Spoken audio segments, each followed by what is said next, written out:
जौन की हरहर गंगे के डायरेक्टर बानी। वहाँ के बतलानी है कि हरहर गंगे के जितना भी गाना बा भैया रउआ सब एका एक देखे के मिल जाई बहुत जल्द रउआ सबसे। तब भैया रउआ सबके बतला दी कि पावर स्टार पवन सिंह के जौन की हरहर गंगे फिल्म आ रहा बा। जी हाँ, रउआ सबके बतला दी कि एक पोस्टर रउआ सबके पहले जौन देखे के मिल रहा है आ अभी रउआ सबके हम डिस्प्ले पर दिखा दी कि भैया अभी पोस्टर आउट भइला।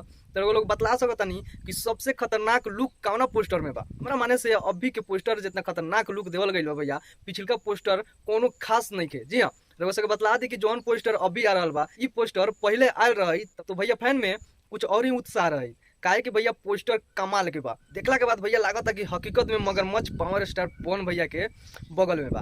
अब रउआ सबके बतला दी भैया कि हरहर गंगे के गाना कब तक ले आई। तो रउआ सब अगर हमारा वीडियो बनाया हो कम तो वीडियो के लाइक और चैनल के भैया सब्सक्राइब जरूर कर ले। रउआ सबके बतला दी भैया कि चंदन उपाध्याय जी आज इंटरव्यू के दौरान बतलानी है कि ट्रेलर में भैया एको गाना ना देवल गइल बा लेकिन भैया फिल्म में गाना बा। और रउआ सबके बता दी भैया कि ई भी जानकारी आला कि हरहर गंगे के गाना जौन की बा अब बहुत जल्द रउआ सबके बीच में आवे वाला बा। काहे कि भैया फिल्म 20 अक्टूबर के आवे वाला बा और भैया 14 से 15 दिन बच गइल फिल्म के आवे में। तो भैया गाना बहुत जल्द रउआ सबके देखे के मिली। काहे कि फिल्म से पहले गाना आ जाला। तो वैसे ही भैया रउआ सबके चंदन उपाध्याय जी बतलानी है जौन की हरहर गंगे के डायरेक्टर बानी। वहाँ के बतलानी है कि हरहर गंगे के जितना भी गाना बा भैया रउआ सब एका एक देखे के मिल जाई बहुत जल्द रउआ सबके हरहर गंगे फिल्म के गाना देखेला मिली। तो भैया रउआ सबके अपडेट कैसे लागल कमेंट करके जरूर बताएं। और पावर स्टार पवन भैया के फैन बानी तो प्लीज वीडियो के लाइक और चैनल को सब्सक्राइब जरूर कर दें। मिलता नहीं अगला वीडियो, तब तक नमस्कार।